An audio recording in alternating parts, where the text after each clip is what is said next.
Hello everyone and welcome to this new video. Today we will talk about the notion of comment in C#.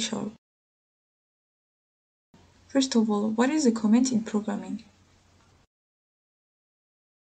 A comment is an indication we will add in our code in order to have a clearer code for you, but also for other developers working with you on projects in the company, etc.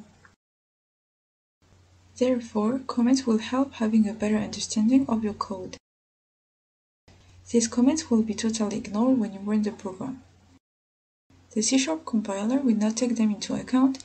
It's like they are non-existent. Just in case you're wondering, comments will not affect your code. Many developers neglect comments when actually they are very useful. For example, if you're on vacation or on leave, etc., and you haven't looked at your project for a while, or you're working in a group project with other developers, you might have trouble understanding and knowing what other developers do.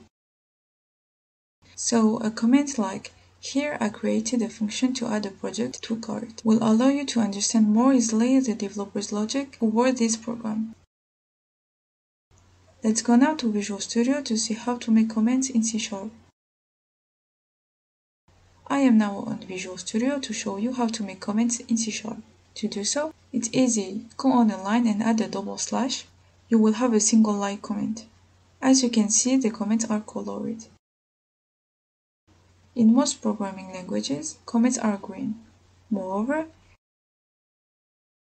your comment should be clear and precise to be easier to understand when you read your code again, but also because you may be working in a group project, so it is important to write exact and useful comments for other developers.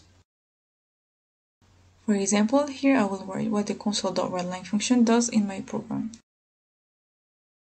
So I will write, the user is asked to enter a number. I can also write here, converting string type numbers into int type, and then I will add them up. These indications are necessary to help us to have a better understanding of our code. As you can see, creating comments is easy. However, there is another way to make comments in C#. Indeed, we will be able to write multi-line comments. So to do so, type /**. You can now write a multi-line comment. Type */ to be able to write what you want. It can be very helpful, especially if you want to put a part of your code in comment to carry out some tests for the compiler to ignore it, or if you need to explain a part of your code in a multi-line comment. That's all for today. I hope